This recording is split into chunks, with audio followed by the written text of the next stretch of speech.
What's up, people? This is Brian Mazik, the feature columnist for BleacherReport.com, aka Franchise Play, aka the Big Numbers Guy. Let's talk Chicago Bears.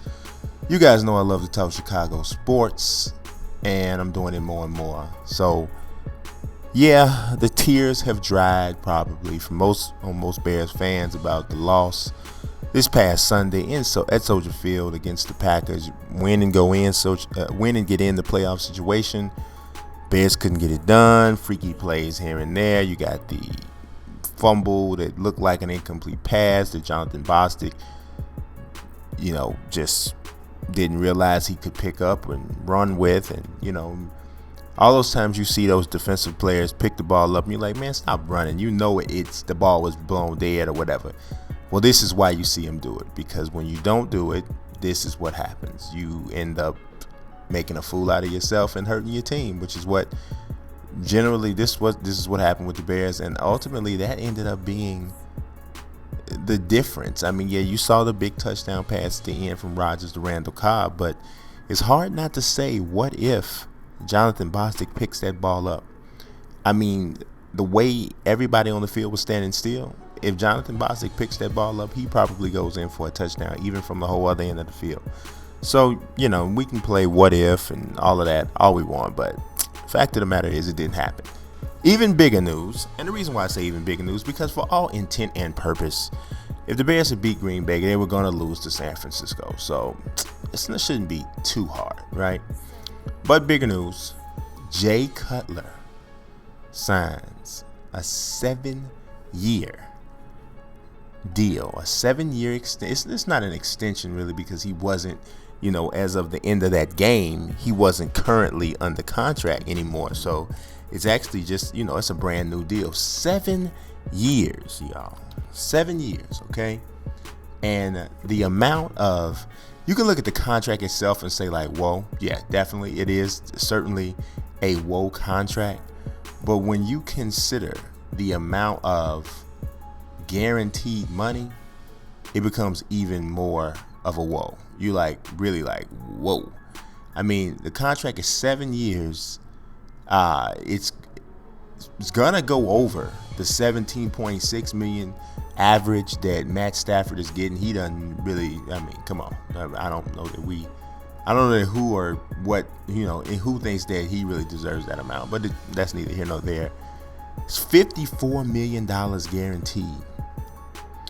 It's a lot of guaranteed money, man. It's a lot of guaranteed money. So, I mean, in the comments, of course, I want to know what you guys think about Cutler re-signing. I'll tell you what I think. My plan, what I thought that the Bears should do was I thought that the Bears should let Cutler walk. And it wasn't, I don't hate Jay Cutler. I don't hate Jay Cutler like a lot of Bears fans. A lot of Bears fans just detest him, right? I'm not on that train. I think Jay Cutler had a good year. I think that he showed some growth. He showed some improvement. But the reason that I think that the Bears should have let him go is because just look at the money that they gave him. $54 million, 7 years, big time money, right? I think that money would have been better spent if they use that to shore up the defense. Try to sign a big-time defensive free agent, maybe Michael Johnson from the Cincinnati Bengals, somebody like that, an impact player, right? In addition to letting Cutler walk, I let Julius Peppers walk as well. Julius Peppers is one of my favorite players in the last 10, 15 years, but he's not the same guy that the Bears paid top dollar to get. He's not the same guy. So the collection of spending a portion of Cutler's money and Julius Peppers, whatever is the difference between his cap hit and the money the Bears would save from letting him go, could shore up some of the many holes on defense, okay? Now, you might say, well, then what would they do at quarterback? Well, to me, you go to Josh McCown and you say, hey, let's sign a 2-year deal. Josh McCown is the consummate team guy. He's going to play that. He'll play the role, whatever role you give him, for as long as you ask him to play it. You've seen how he plays in this offense. He was great in the offense. But you gotta secure a quarterback of the future, which in that, when you turn around and look at that, I would say then you take a quarterback in the between the 3rd and 5th round in the draft. This draft coming up in May. You make sure this quarterback has West Coast offense experience, because you want them to come in with some sort of knowledge of some sort of, ability and aptitude in running Mark Trestman's system. So you got McCown there for 2 years. He may or may not get pushed by the rookie within that time. Pushed it, have the rookie take over the spot. You never know if the rook steps up to that degree, then hey, great. If not, you still have McCown there for 2 years, playing hopefully at the level that we saw him play this season, and you have money to spend to fix the defense. And to be quite honest, that between the 3rd and 5th round pick, that I'd say that the Bears should have actually targeted quarterback.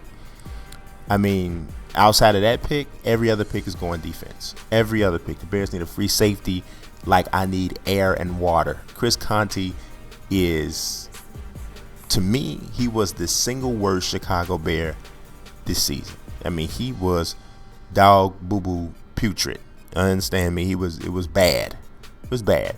I mean, late to get over to just about every assignment, getting physically overwhelmed against the run, against more physical tight ends, just getting bullied and bulled over. It's a lot of things. So the free safety spot is definitely an area that needs to get better. The defensive end adding depth across the defensive line, period, adding depth. And you probably need a young outside linebacker, because who knows how long Lance Briggs will be able to stay around and at least play it at a high level. So that's my thought on that. Now, the Bears also re-signed Tim Jennings and Matt Slauson. I really like Tim Jennings. I think he got kind of thrust into playing a role that he wasn't really ready for. Missed Peanut Tillman on the other side of the field, because Peanut would normally take the bigger physical wide receivers. Jennings is a speed guy, and he usually would get that assignment. But with Tillman out, it was Jennings drawing the biggest and the baddest assignment most weeks. So that was that, and I thought he did a pretty good job. Matt Slauson helped key a very good Bears offensive line. Do people really realize how big of a turnaround the Bears offensive line made? I don't think people really do.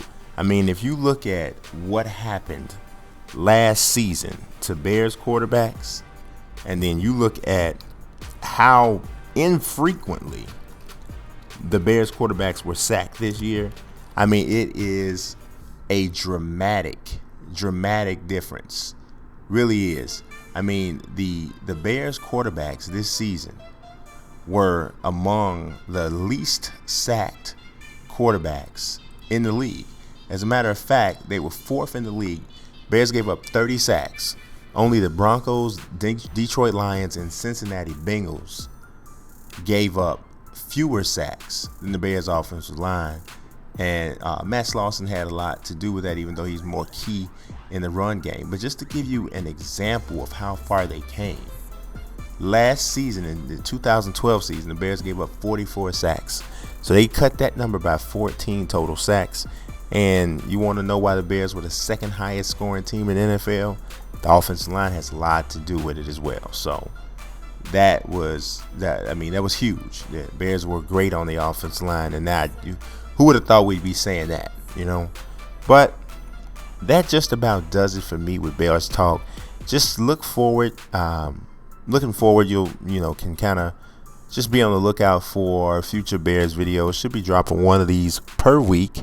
Start to talk a little bit about the NFL draft if things become a little bit more clear. We don't know what's going to happen with Mel Tucker on defense. Hey, if something happens in between now and the next time we talk Bears, you guys look forward to seeing that discussed as well. In the meantime, y'all subscribe, follow. Peace.